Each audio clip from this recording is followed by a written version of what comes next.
Odyssey's going back to school, and we've got all the supplies you need, like A-plus exclusive music stations and podcasts to help you or your student excel. Wake up and get the school day started with Acoustic Sunrise, the best mix of acoustic pop. Hit the books with Classical Odyssey, passionate classical music to help you focus while you study. Listen to essential school podcasts like Grammar Girl's Quick and Dirty Tips for Better Writing, and be inspired with TED Talks Daily. Get back to school with new exclusive stations, plus all your favorite local radio stations and podcasts on Odyssey. How is your mental health? Billie Eilish, Kevin Love of the Cleveland Cavaliers, Imagine Dragons, Lil Nas X, and so many more feel the same pressures we do. They're joining our host, Carson Daly, for I'm Listening, September 23rd, starting at 6 p.m. right here. Carson and a cast of mental health experts, athletes, musicians, other notables, and you will share stories, insights, and help us all remember that we are not alone. Please join us, because talking about our mental health has the power to save lives. For more, visit imlistening.org.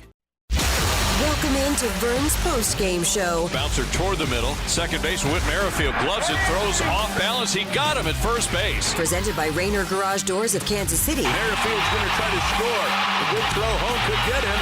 Then the throw is not in time. And CM Mosenson Heating, Cooling, and Generators. Here's Dozier. Hunter singled, scored, and drove in a run in the first inning. He's 1 for 3, and there's a line drive to deep left field, and that is gone. You're listening to Vern's postgame show on your exclusive home for Royals baseball, 610 Sports Radio. Here's Josh Vernier.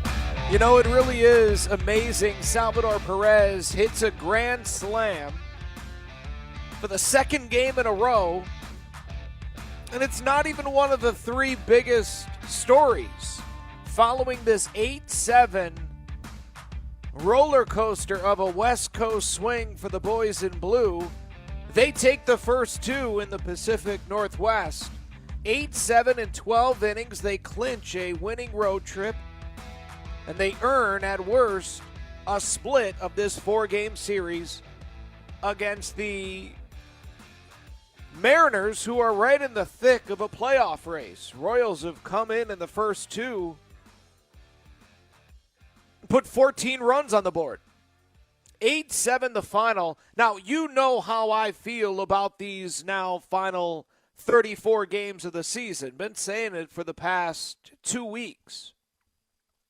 I asked myself two questions going into each game. Is the starting pitcher 25 or younger? If the answer is yes, that's all I'm concerning myself with. Not going to get too high with the wins, too low with the losses at this point of the season, because many of the names that this Royals ball club is relying on are not going to be the same names they're relying on next August and September, when they're hopefully making a push towards the postseason. Now, those young arms, they'll be relying on them next August and September, so I'm dialed into Chris Bubic. I'm all about the young pitching. That, to me, is all that matters. The young pitching, Nicky Lopez finishing off this breakout 2021, and Salvador Perez continuing to stamp his place atop the pantheon of catchers in Major League Baseball. Those are the three big storylines in my mind over the final month plus of the season. So tonight, I thought it was going to be all about Chris Bubic. I thought this show was going to be focused solely on the 24-year-old left-hander. I wasn't expecting to see two of those young arms in action tonight, but I did. We all did. Chris Bubic allows 5 runs in 4 1/3 innings. And just had nothing. Had no command. I don't care what pitch you want to talk about. The changeup, the fastball, the curveball, the command was spotty at best. The stuff wasn't special. Sure, the changeup would flash on occasion because it's an elite pitch. But the curveball, the fastball, and even at times the changeup, just not there. Bubic is able to give the Royals 4, and then walking to the ring, Carlos Hernandez. 14 up, 14 down. Thanks for playing. Royals go to extra innings, and then Josh Stallmont, Richard Lovelade, and of course Carlos Hernandez getting it started in the 10th inning. But Edward Olivares, 25-year-old Edward Olivares. And that, to me, that's the line of demarcation. You give me those 25-year-olds and younger. The guys on the precipice of their prime. Still green at the big league level, still learning not just what it takes to win, right?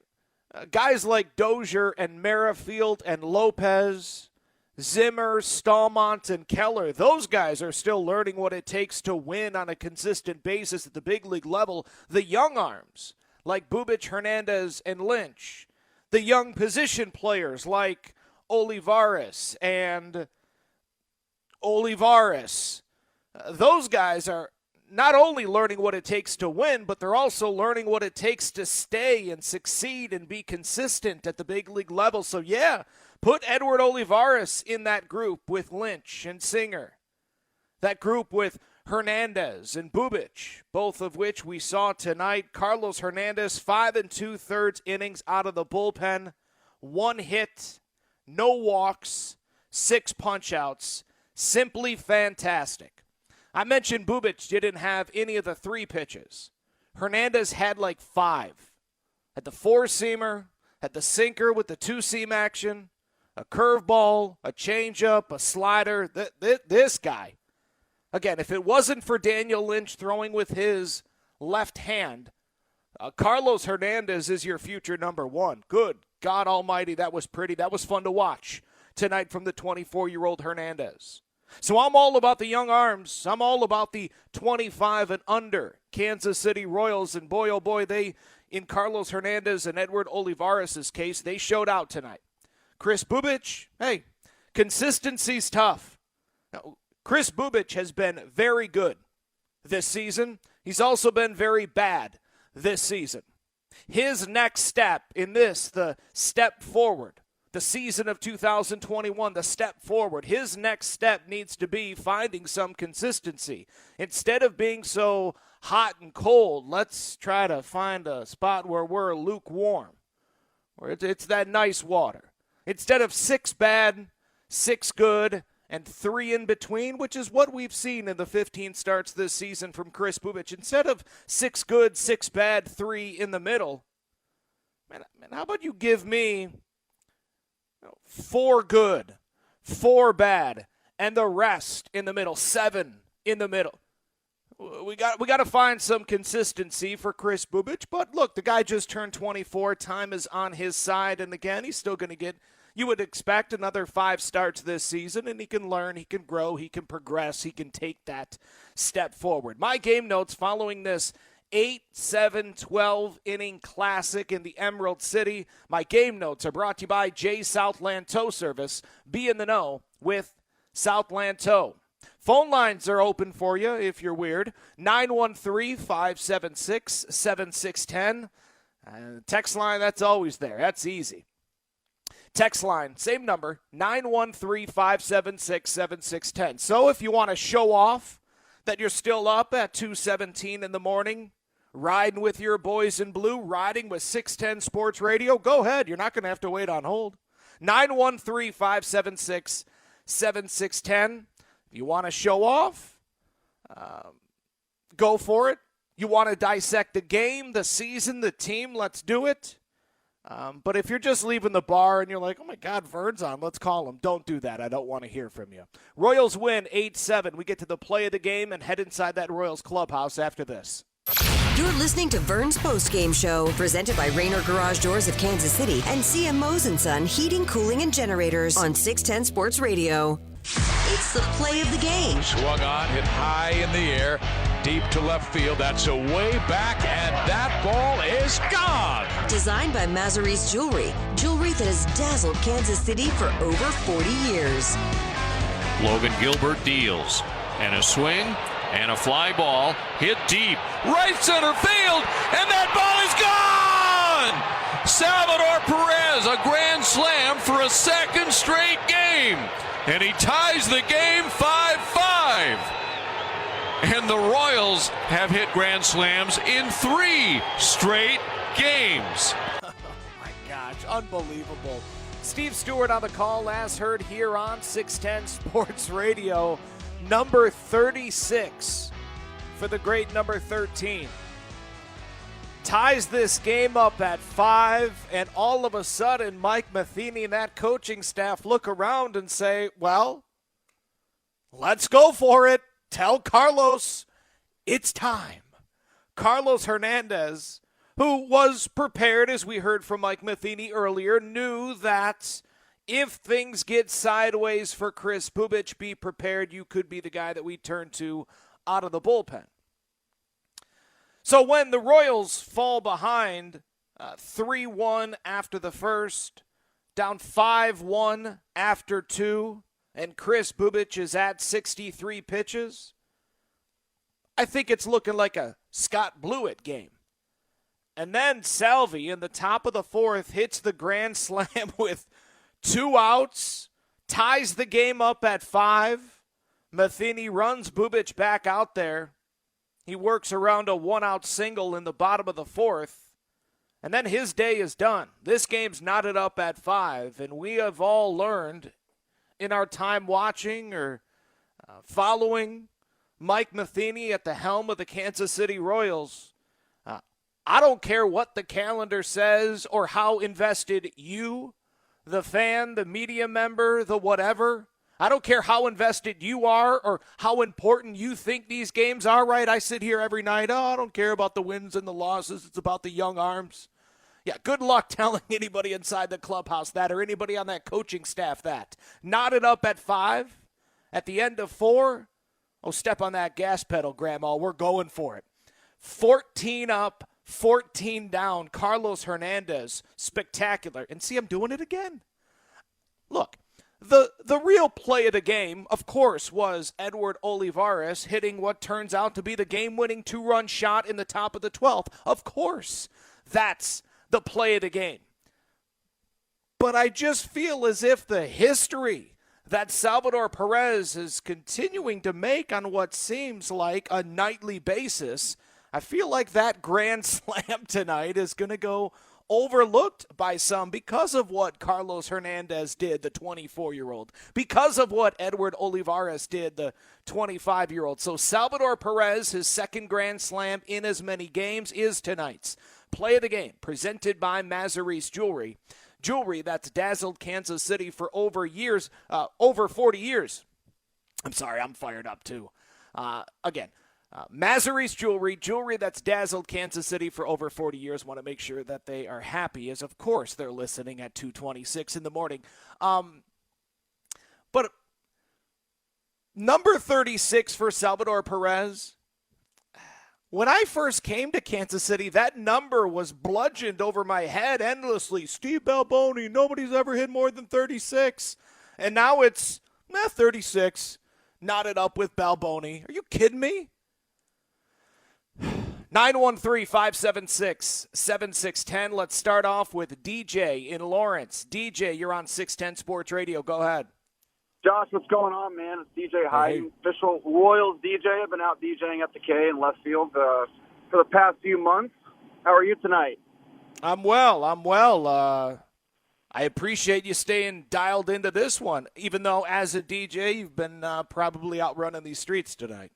Yeah, I'm actually driving back from Lawrence on my way back to Kansas City, and I was DJing up at KU, and we had the game on, and man, it was lit tonight. It was crazy. It was a lot of fun. It kind of felt like a playoff atmosphere, like back in 14 and 15, DJing at the bars up in Lawrence, and there were a lot of Royals fans were hopping around, but I never get a chance to call you, and I figured on my way home. I have some points I wanted to talk about and a couple questions, but first off, how about Salvi? I mean, this is crazy. I can't figure out what he's done differently, but the year off obviously has helped a lot. But I'm just really fired up about him, and the Royals are playing good baseball, and they do this though. They get you a little excited, September and August, about the next season, but.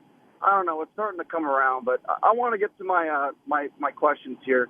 My first question, and it's been bothering me for a while, and I'm good buddies with Bob Fesco, and I ask Bob all the time. I go, why in the bottom of an extra inning when you're the away team and the score, the game's knotted up, why do we not walk the first batter instead of forcing any base? You get the infield fly. I mean, you get a double play right out of the gate.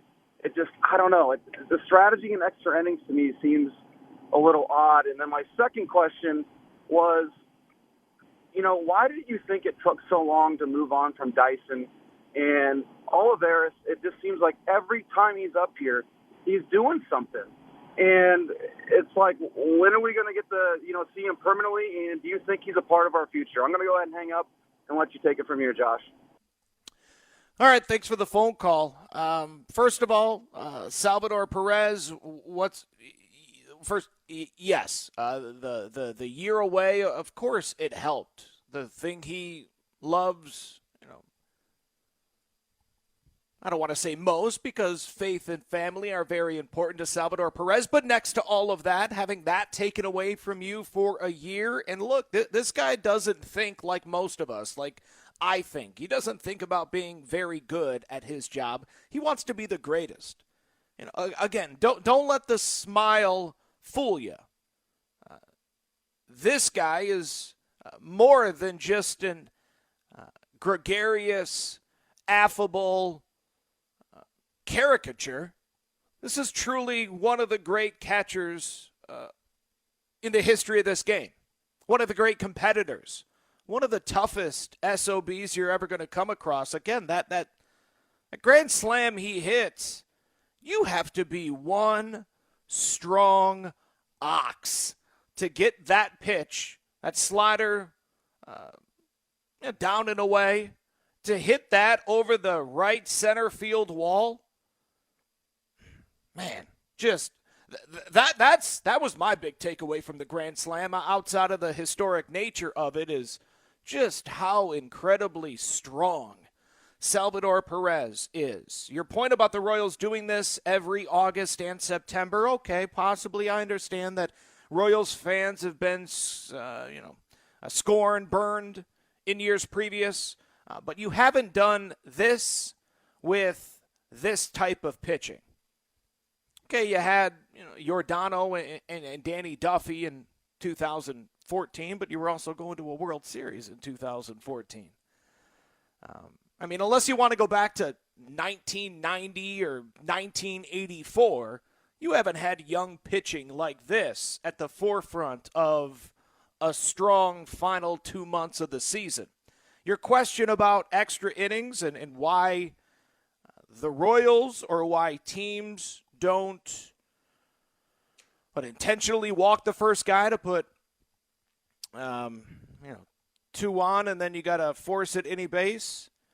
I'm not a manager. I don't have the answer. I think it changes depending on who you have on the mound, how much faith you have in the guy on the mound, him facing the opponent. Again, to me, this is where baseball and sports radio don't really mix, because it's not black and white. I need to know who's on the mound, how's he been throwing, who's at the plate, what's the history between the two. There's a lot that goes into it, and there's also the mental side of it. Putting another base runner on, first batter that you face, you're wagging the four fingers and putting them on. There's a lot that goes into it. I don't have the answer that you're looking for, unfortunately. And then, is Edward Olivares a part of the Royals' future? He could be. Possibly. Again, as I look towards next season, I see an infield that consists of, Santana, Merrifield, Lopez, and Bobby Witt Jr., Nick Pratto coming up sooner rather than later. An outfield with Benintendi in left. I guess Dozier in right. Mondesi's a guy that floats, and we find a spot for him, whether that's center field, that's right field, that's the infield, and you bump Whit Merrifield out to right field. Look, Olivares, I'd like to see him down the stretch, but I certainly have yet to feel any frustration that I'm not getting enough good looks at Edward Olivares. He's a fine player. But again, it's not as if he is some 21-year-old hotshot. He's a 25-year-old that has gotten a look here and there, and here in 2021, he's taken advantage of every single one of them. And if he continues to do that over the final 35 games of the season, 34 games of the season, I think he'll get more looks in spring training, and we'll see what he does going into next season. But I don't view Edward Olivares as anything more than God, this sounds terrible after a guy just drove in the final 3 runs in a game in which you won by 1 run. But I don't view Edward Olivares as anything more than a number 8 or number 9 hitter. He needs to be a center fielder. I don't think he has enough pop to be a corner outfielder. But it's certainly possible. I'm not going to snuff out the kid's dreams. And Gerard Dyson, I think Gerard Dyson is endlessly valuable in a clubhouse that is still attempting to lay the foundation for the next championship. Still trying to teach the kind of effort, energy, focus, competitiveness necessary to win on a nightly basis at the big league level, especially in August and September. Yeah, I understand a lot of people online were frustrated that Edward Olivares wasn't getting his shot. And that's fair. You know, we don't have to agree on everything, but I've just never viewed Edward Olivares as a difference maker. I could be wrong. Lord knows I've been wrong plenty of times. I used to call Whit Merrifield Mr. Spring Training. Now the guy's a hit king, consecutive games king in this franchise's history, and honestly one of the 15, 20 best position players to ever put on a Royals uniform. So I might be wrong about Edward Olivares, and I hope I am. Seems like a great kid, although he did duck out of the post-game press conference because he's trying to get back to the hotel and go back to bed. Apparently, after his interview with Joel on the field, he just hit the bus and went back to the hotel. I don't blame him. I'd do the same thing if I was him. Let's go to Cole in Manhattan. You're on 610 Sports Radio. Go ahead, Cole. Hey, Vern. I just want to say it's 2:36 in the morning. The Chiefs played today, and I'm up talking about the Royals. And I don't know if that's because, A, I'm crazy, or B, that this team has potential. But I'm going to go with B. And it's not just the fact that the Royals won tonight, but you look down on the farm and you see what MJ Melendez did. You see what Bobby Witt Jr. did. You see what Vinny, I don't know how to say his last name, Mr. Italian in Double A. Yes, the great Pasquantino. You see what these guys are doing in the minors, and it can't help but make you smile. I mean, for all the slack that Dayton Moore has gotten from fans, from some members of the media, from the pundits in the national media, they're putting together a team that I think I've followed the Royals for my whole entire life, and I've been around baseball my whole entire life. They have the makings of a team that can compete, and I think they can compete next year. I mean, MJ Melendez has hit 33 home runs as a catcher this year. Salvador Perez, who you talked about earlier, 36 home runs as a catcher this year. That doesn't happen. The catcher position is not supposed to be able to hit home runs. The fact that you have 2 of those guys in your system, that can take you deep every single time they step up to the plate. And you mentioned Bobby Witt Jr. and Nick Prado. Again, 2 prospects that are going to be able to come up and at least produce good at-bats, which is something that this team has lacked the past few years. I'm so excited for next year, and I'm just so excited to how this team competes. And I was extremely skeptical of the Mike Matheny hire, but these guys play for him. He wants to win every single game, and I think they're instilling a culture that if they can continue with how they're playing, it's going to be really fun to watch this year. I just want to say thank you for keeping the Royals fans excited and getting ready to hopefully continue on this journey throughout the rest of the season. Thanks, Vern. Cole, you're getting Royals fans excited. You're getting me fired up at 2:38 in the morning. No, man, thank you. Way to go. I'm with you 100% across the board. Yeah, Jay Binkley was talking about this on his show earlier. Dayton Moore is not the problem, right? I could go back to spring training. I didn't hear from one of you that said, I don't know about this lineup, Vern. Yeah, I know. Merrifield, Perez, and Mondesi, and Santana, Dozier, Benintendi, and Lopez. But I don't know about this lineup, Vern. I'm really skeptical about this Royals offense. I didn't hear from one of you.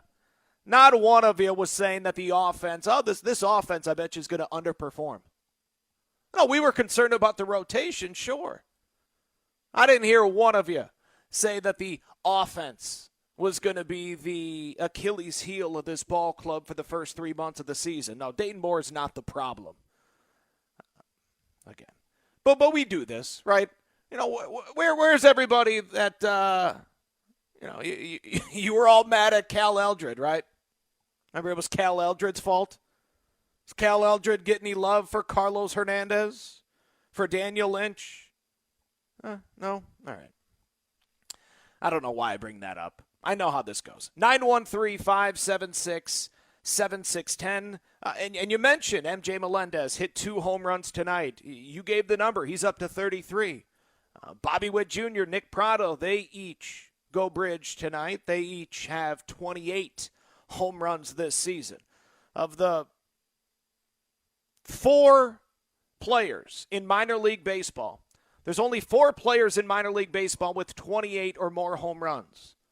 3 of them are in the Royals organization, the aforementioned Bobby Witt Jr., Nick Pratto, and MJ Melendez. Let's go to Jerome in Kansas City. Jerome, you're on 610 Sports Radio. Go ahead. Vern, I think we owe you a 6-pack of 5-hour energy for these last 2 days. Way to stick it out, my man. We appreciate you for being on the air. Well, thanks for calling, man. I appreciate you guys, or else it's just me talking to a wall. Hey, listen, I'm a truck driver, so I jump in and out of the truck, but I did hear you say, and my first question you may have already answered, has that ever been done before? Has anyone ever hit back-to-back grand slams for the Royals as Salvador Perez did tonight?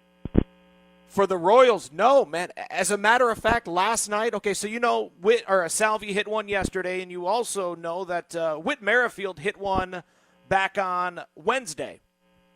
So that's Witt on Wednesday, Salvi on Thursday. That was the first time the Royals as an organization had hit grand slams on consecutive days. So no one's ever gone back-to-back until Salvi did it, last night and then once again tonight, even though tonight is yet. You know what I'm talking about.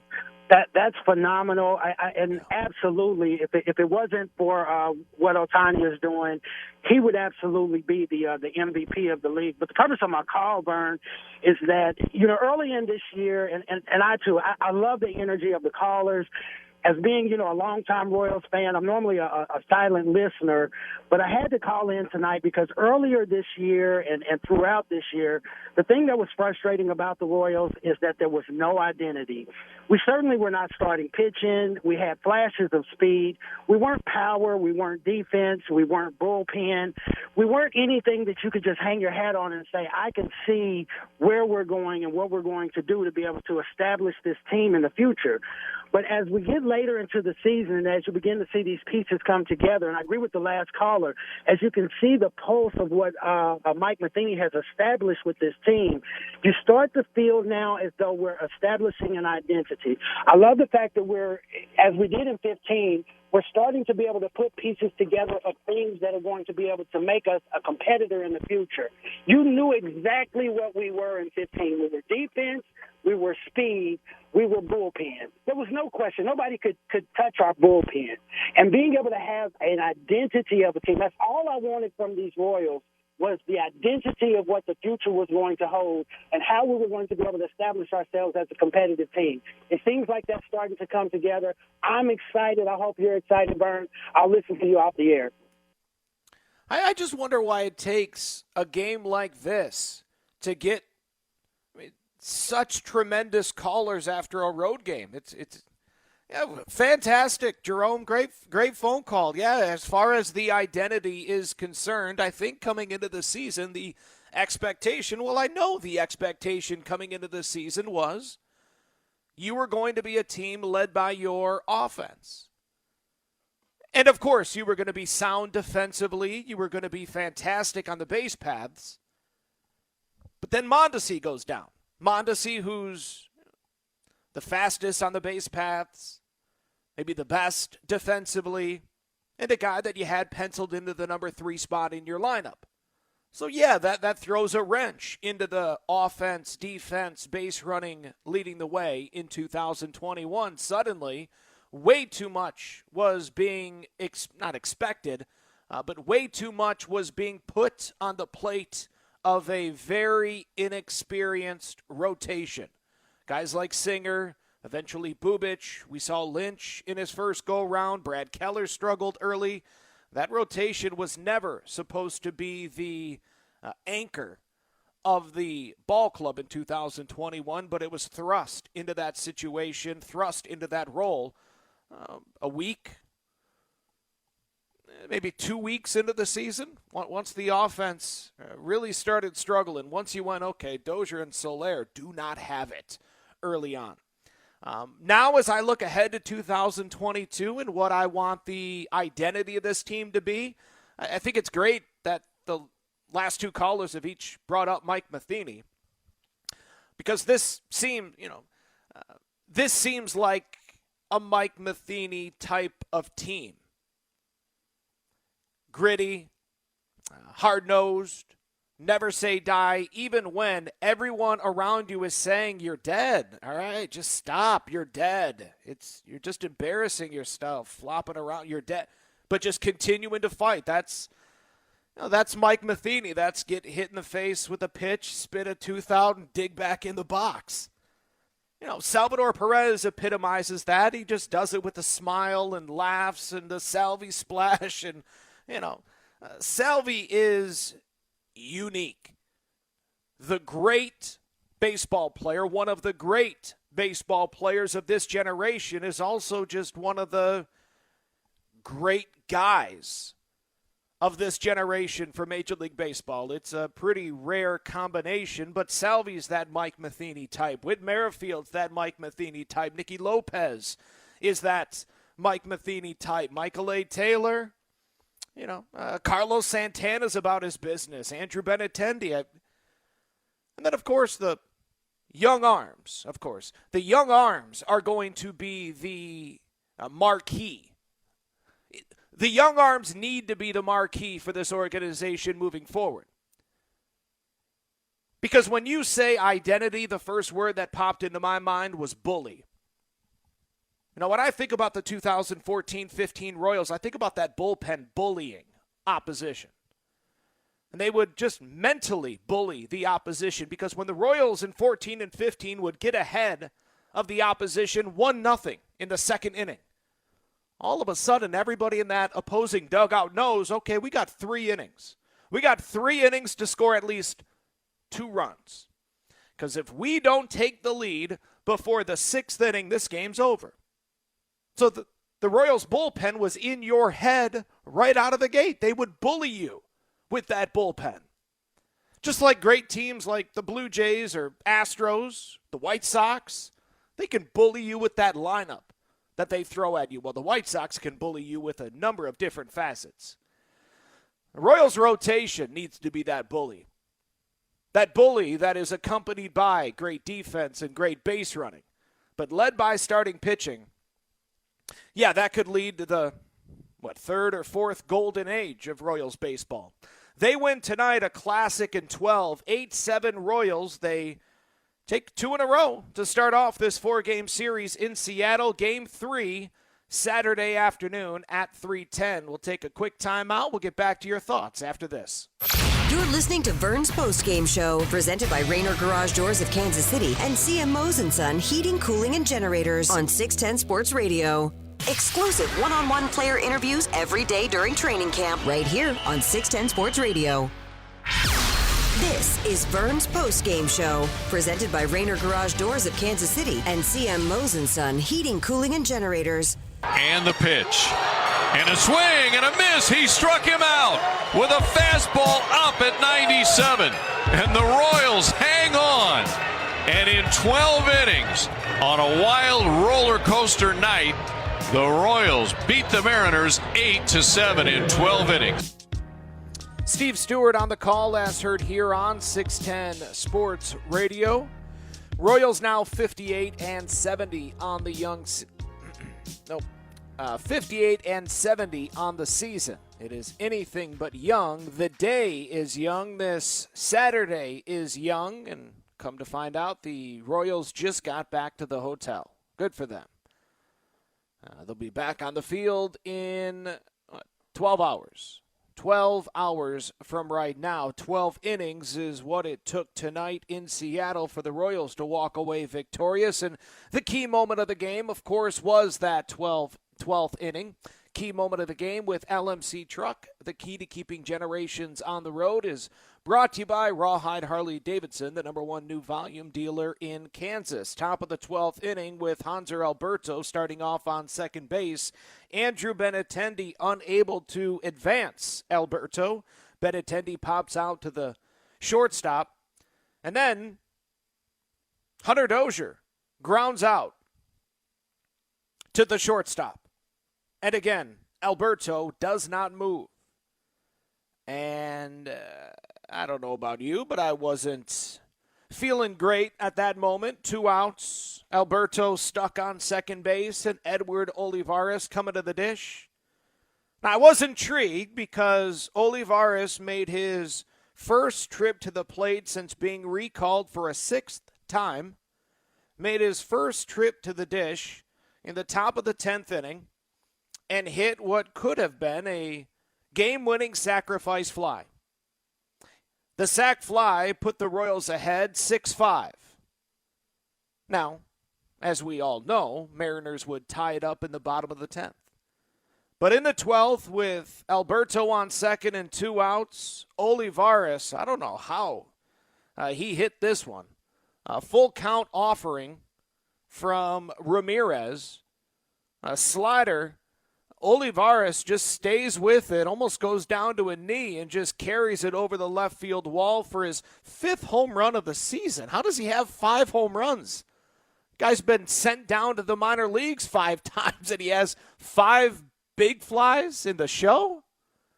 Impressive stuff. He's homered in 5 of his last 11 games. So that 2-run home run puts the Royals up 8-6. Heading to the bottom of the 12th, Josh Stallman back out there after recording the final out of the 11th. And Stallman strikes out Kyle Seager to open up the 12th. Gets Toro to ground out, and a run comes in to score on that ground out. But there's 2 down and nobody on. And the Royals still lead by 1. 1 out away from picking up the victory. A 9-pitch battle with the Mariners' designated hitter ends in a walk. Man on first with 2 outs. Bowers pinch hitting off the bench. And Jake Bowers hits a dribbler just in front of the mound. Stallman comes off to play. The ground ball off of the bat of Jake Bowers should have given way to Salvador Perez and let him unleash that cannon of a right arm that he has. Instead, Stallman tries to play the hero. Instead, everybody's safe. First and second, 2 outs. And the rookie phenom, who has been anything but phenomenal, Jared Kelenic, steps to the dish with 2 on and 2 outs. And as you just heard the call from Steve Stewart, he did not succeed. He went down swinging, his 3rd strikeout of the evening, and the Royals win 8-7. That 12th inning, the key moment of the game with LMC Truck, the key to keeping generations on the road. Brought to you by Rawhide Harley-Davidson, the #1 new volume dealer in Kansas. The win went to the aforementioned Josh Stallman, but all the praise and celebratory moments inside the clubhouse should have been centered around Carlos Hernandez. The 24-year-old comes in relief of Chris Bubic in the 5th and retires the first 14 batters that he faces. Let's hear what Carlos Hernandez had to say after the game. Keep in mind, the native Venezuelan still working on his English, so he utilizes a translator and Royals assistant strength and conditioning coach Luis Perez. So what you're going to hear is the edited conversation between the media and Carlos Hernandez, his responses translated by Luis Perez. So this is Carlos Hernandez. Carlos, can you just kind of explain your mindset as you came in for that one, and I know you were also preparing to start tomorrow. You didn't really know how this would play out. So just what was kind of your mindset coming in tonight? You always have to be prepared. They gave him the heads up that he was going to be the emergency guy today, and it happened, and he was ready. When you see Salvi hit that grand slam, what goes through your mind when you see that? There's a lot of games left. He just couldn't. He just kept asking himself, he couldn't believe how he does it. So he has a lot of season, a lot of games left, and it's amazing that he's having the year he has. Carlos, what was it like to pitch that long in a relief outing? I mean, I know you pitched in relief and obviously you started, but to come into a game and then to pitch that far and then also go into extra innings, what was that like? At this point, it doesn't matter the situation. It's about coming in and competing and helping the team get a win. If it's starting. If it's relieving, it's just about being ready. Well, that sounds like something that Irvin Santana would say, right? Didn't that sound exactly like Irvin Santana as far as the response he would give to working out of the bullpen, emergency, being a starter, whatever it is? Thanks to Lynn Worthy, the Kansas City Star, Annie Rogers of MLB.com for asking the questions of Carlos Hernandez. And our clubhouse sound is courtesy of Santa Fe Auto Sound, Kansas City's home for car audio since 1967. Well, as the clock strikes 3 a.m. in Kansas City, I think it's time we take a look at what's next with our friends at Bickamer Electric. And what's next is a game that gets started in 12 hours and 10 minutes from right now. Daniel Lynch squaring off with fellow left-hander Tyler Anderson. 3:10 start. I'll be on the air at 2 o'clock. Mike Matheny recaps this bizarre night with Ryan Lefebvre tomorrow at 2:30. And Steve Stewart sits down with the Royals' director of pitching, right? Paul Gibson. I can't wait for that. That's tomorrow or later on today. And I hate that. You know what I'm talking about. Tomorrow at 2:45. Just be there. Too late. I'm going to start getting frustrated, taking it out on you, and I don't want to do that. So let's just get out of here. That's what's next, presented by Bickamer Electric. They're going to wire it right and hook you up tonight. Thank you very much for listening. Go to bed, Kansas City. No, go to bed.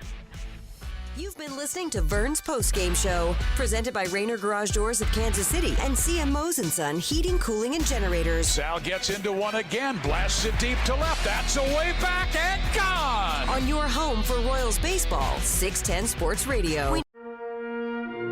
I'm Doc Rivers, and I'm proud to present a new podcast documentary series called It Was Said Sports, where I guide you through 6 of the most impactful and timeless speeches in sports history. Listen and follow It Was Said Sports, a documentary podcast presentation of Shining City Audio, a C13 Originals, and John Meacham Studio. Available now on Odyssey and wherever you listen to your podcasts. Hey, I'm Peter Bukowski, host of the Locked On Today podcast. Trying to stay on top of every big story in sports is a full-time job. I know, because it is my full-time job, but it's not yours. That's why we have a network of local experts ready to give you the inside scoop on everything you truly need to know in the sports world, and we do it every day to make sure you're always caught up on the latest and greatest in sports. Listen to the Locked On Today podcast every day on the Odyssey app or wherever you get podcasts. You want to know what wagertainment is? It's the picks, the analysis, the information, mixed with the laughter and the entertainment. Smart sports betting content that'll put a smile on your face. The BetQL Network, streaming live each day and helping you bet smarter. If you're a sports fan, you know why you should listen. It's sports betting content without the BS. No hot takes, no nonsense. The BetQL Network, streaming live right now on Odyssey. Sports, bets, and entertainment.